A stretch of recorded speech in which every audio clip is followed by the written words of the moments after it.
Hello everybody and welcome to Wine Library TV. I am your host, Gary Vaynerchuk, and this, my friends, is the Thunder Show, aka the internet's most passionate wine program. And we went supermarket wines last week, and this week we started Monday on amazing high-end stuff, and now we're ending on Friday. Mott, show them the couch. Let's, they get mad when I don't do the couch. So just keep it dark.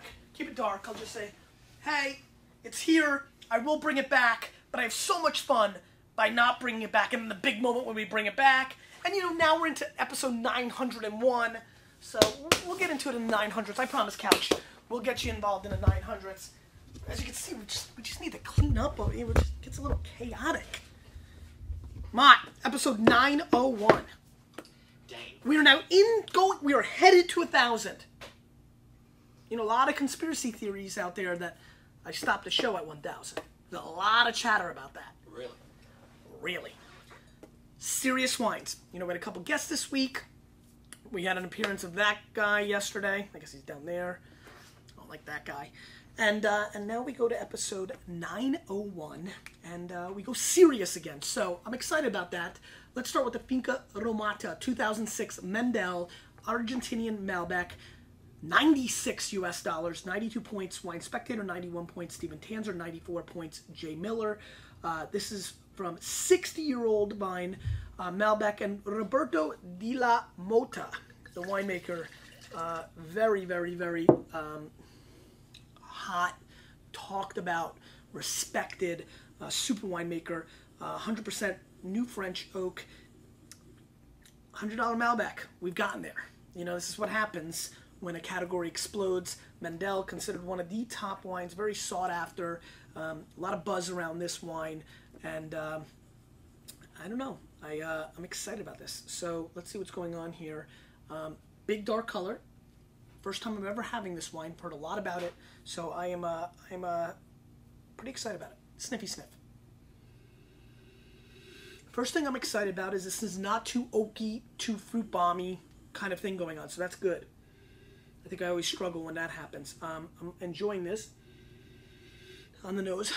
Cocoa bean, very coffee-esque on the nose. A little hint of like red fruit roll-up, strawberry fruit roll-up, so it's candy styled. Let's give it a whirl.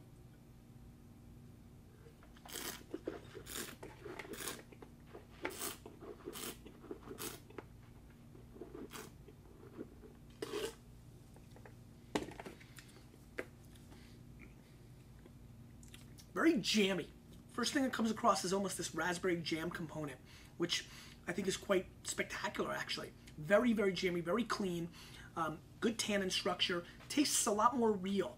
I have to admit, going into this, you always get scared that these are going to be fake, kind of over the top, overdone, California Colt, Australian Barossa Shiraz, Garage Bordeaux. That extreme version of the varietal, and the terroir and the style. This stays under control. It's got some really nice dark tannins. That coffee kind of component I picked up on the nose translates onto the palate. So there's this cocoa bean, little Pete's Coffee, Starbucks action, Green Mountain Coffee, style. Pretty well made. I've got to admit though, I do not see what all the hip hop pizzazz whoop, whoop, whoop is all about. This I have no idea what I just did. Is about this wine. But it's solid. It's very well made. I do not think it's worth a Benji. 96 bones is a lot of money. To me, this is much more of a $47 to $55 on the palate kind of flavor profile. I think this is a 90-point wine. I don't see the 94. Jay Miller 94, he's on the high end. 91, 92, Spectator 92, 91, Stephen Tanzer. I'm going to even go a point lower. I'm going to go 90 on this wine. I think it's nice. I think it's well made. I like the structure, but there's a lot of $40 wine. I mean, listen, I'd love to go bonkers about this wine. Nothing would make me happier than to score this wine 99 points, claim that, Argentina is here, get a lot of buzz, be popular in Argentina. I'd love to go there, have a parade for me, all that. But that's just not what's happening in this wine. This is very overpriced juice to me, probably twice what it's worth for my palate. And that's what it is. I mean, there's nothing wrong with it. At 45 bucks, I'd be happy to hand over that kind of price point, but not at this price point. It's nice. Ugo Valley, UCO, making some really serious wines.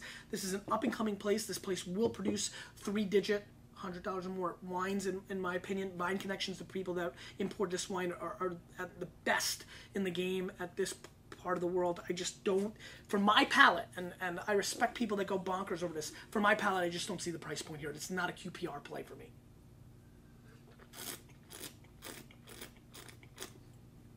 There's an interesting, like, lipstick component, by the way, on this wine, which I tasted. I want to retaste it.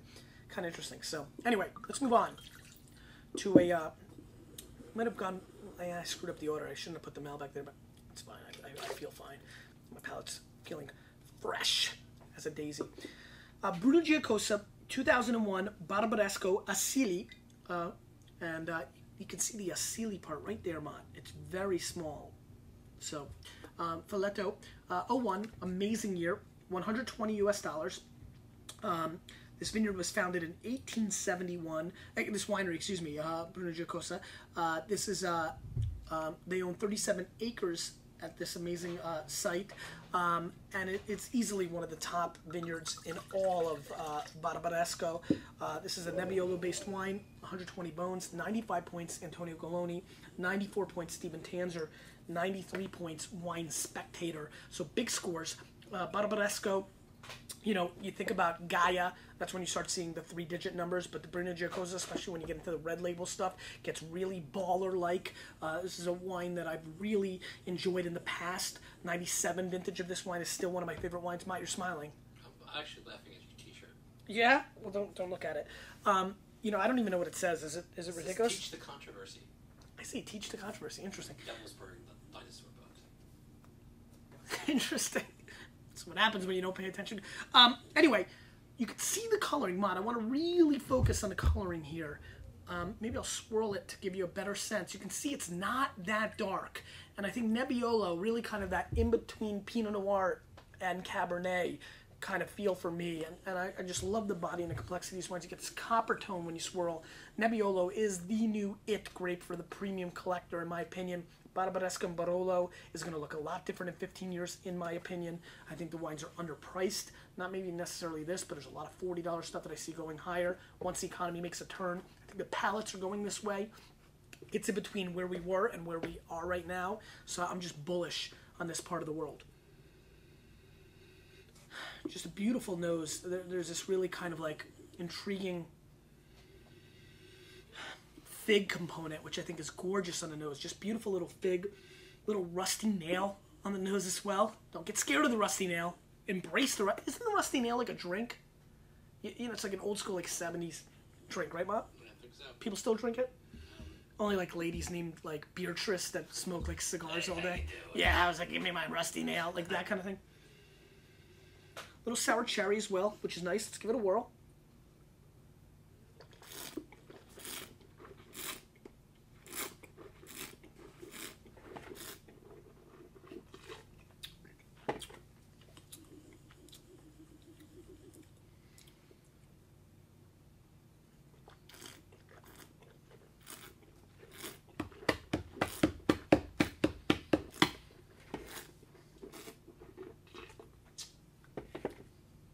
If you watch the show long enough, you could even tell I kept it in my mouth a little longer by a second or a half. If you just recognize that I kept that in my mouth a little longer than normal, wow. Thank you. Thank you. One of the more elegant, powerful wines I've had. You know, the best way I can describe this is, ladies, if you're dating like a 274-pound football player, and when he wears a suit and tie to you know, a charity event, and he also happened to go to Harvard and or Florida State, where he was well educated, and he just got all his manners down. He was raised by, you know, some great women that told him to open doors and be polite, and he brought you a rose. This is one refined, powerful gentleman. It's like if Jim Brown was the most properly etiquette human being on earth during that era. This is like if Mike Tyson collided into James Bond and became a person. James Tyson. That's what this wine tastes like. The combination of power, which flavor is immense. Rose petal, surrounded by this gorgeous kind of almost like an acorn component, like a nuttiness, then swallowed, just completely swallowed on the back end by this gorgeous sour cherry meets pure cranberry. It's really quite, it's an impressive sight. It's kind of like sitting courtside in an NBA game. If you've ever sat courtside at an NBA game, you never again think that you can play in the NBA. And that's what this wine tastes like. It's just, you're just impressed with the pure power and the athleticism of this wine. This wine's an athlete. I mean, you've noticed I've given it a lot of like kind of those references.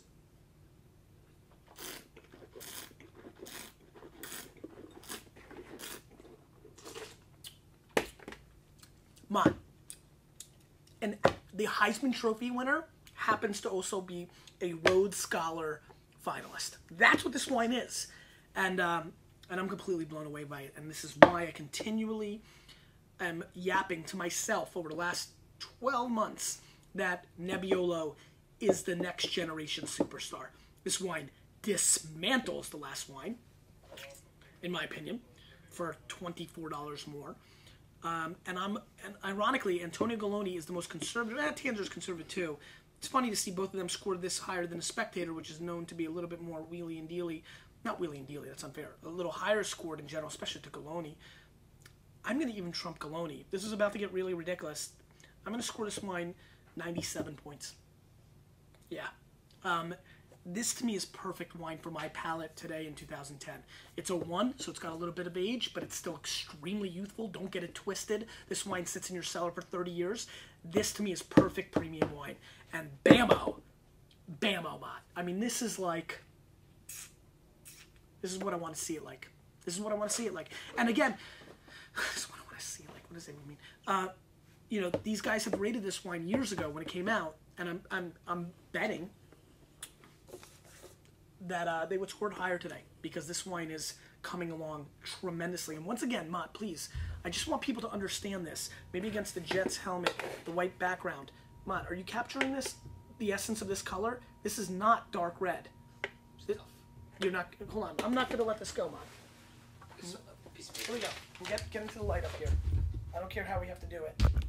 I mean, I want them, are we getting a little bit more of an essence of the coloring? Yeah, it's a little better. Yeah? I mean, let's go down here. There we go. Wait a minute. How about that? Go on top of me. Go on top of the glass. You see it? Yeah. That we're getting, right? Yeah. And hold on. I'm just going to show them for contrast. Just for contrast. Just to put it into perspective. Let's do it. You know, let's hope they've got that in their mind. Look at the color. Go over me now again. The over, I think, really works, especially when I go to look at that. You see the difference? Yep. You've got that, stay right here, and you've got that. Here, I'll hold that one, and then you grab the other one. Right, there we go. Oh, wow, we're really like a team now. Look at this. You know, it's substantially different. Can you go on top of it? I feel like... We got it. We got it? Yeah. All right, cool. We got it.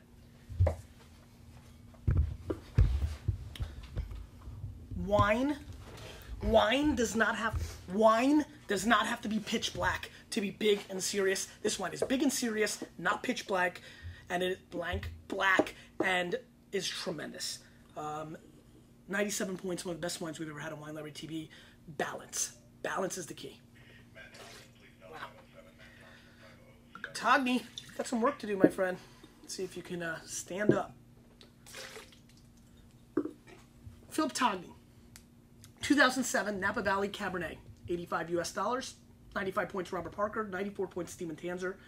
Predominantly Cabernet, a little bit of Merlot, a little less Cab Franc, and even a little less Petit Verdot. The website does not have the blend breakdown. We called the winery, we're unable to get an answer, so I can't give you the exact breakdown. Nice dark color, little sniffy sniff. This smells great. Wow. Togny has always been one of my favorite Napa Valley producers. I've always felt that the wines have over-delivered.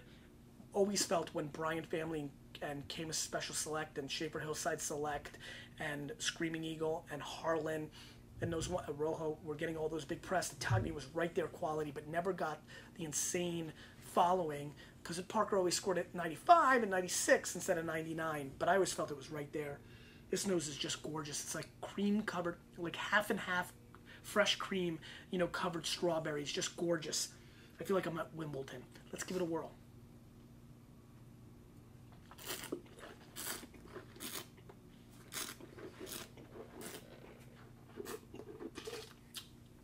And here's why I've always been a fan of this wine. And this may be the best version of them all. Yeah, this might be the best Togni I've had since the 91, which is a long time ago. Wow, this is really good. This has some vegetables. I mean, this is a classic example of celery stick, cucumbers, some Brussels sprouts mixed in with strawberries, raspberries, and cherries. If you've never done the fruits and vegetable salad, this weekend is your chance. Please. This is weird, but, you know, go with fruit. Get some plums, some black cherries, some cassis, some blueberries. Put them in. Celery. Get some cucumbers. Maybe some mint in there. Throw a little mint. Watermelon. I'm not joking. Cucumbers. A little feta cheese. Eat that. It is an amazing salad. Fruit and vegetable salad. I'm not even sure how many people are doing it out there. But this is what this wine tastes like. It's got this great creamy oaky thing. Not too over the top. Perfectly balanced oak. And this is a pretty substantial show. Outside the Malbec, which I got to be honest, I was being nice at 90. It's really like an 89. But I felt bad because I love the Argentinian Malbec movement and love that country. This comes in and becomes one of the best wines we've ever had on the show. And though I love the balance and I love that whole like Burgundy meets, you know, Bordeaux is what I think Nebbiolo is becoming in my mind. This wine is really shocking me. As you can see, I picked up momentum as I'm tasting this wine. It's still tasting great.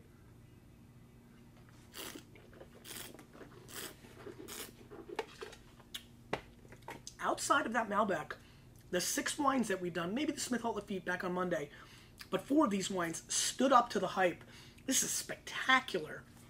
One of the best 07 California Cabernets I've had this year, and I'm going to score 95 points. I mean, thunder is being brought, Mott. And, you know, listen, I'll be honest with you. I'm in the mood to, like, pan these wines. I'm a little pissed today. Revis is holding out. I'm angry. You know, I feel like, well, Parker went 95 on this, and this Tanzer with the 94. Steven, step it up, baby. This wine's rad. Give it that 95. Give it to him. Give it to him, Steven. Beautiful wine by Togni. An epic effort from California. And it defeats so many of the 07s I've had. I thought Dominus was really good. Crushes the Silver Oak, in my opinion. Better than the Montelena. I mean, this is better than Berger Reserve, Mondavi Reserve. Better than the Schaefer for me. This is one of the best 07, California Cabernets in a vintage of some pretty big, powerful wines. This brings power. It's got that chocolate-covered blueberries that I love so much on the finish. Great stuff. Little like sprucey, cedary kind of thing going on. Just elegance. Tastes like top-notch Bordeaux. There's a kick of that vegetal, and then it goes into fruit. I think it's such an underplayed play. Not too much vegetables to bother all you fruit heads out there. Stay calm. Stay calm. It's going to be okay. It's not going to bother you because the fruit comes in and comes crushing at the end. This is what Cabernet is. This is the Cabernet I grew up on. This is 91 vintage Cabernet. This is 87 vintage Cabernet. This is even 93 vintage Cabernet, underrated. 95 vintage Cabernet when it started getting a little too fruity, and then it got it just over the top. It's the balance. What is that? The balance, you know, the balance. Question of the day. What are you drinking this weekend? Don't lie. You! Could be something besides wine. With a little bit of me. And I hope you have a great weekend. We're changing the wine world.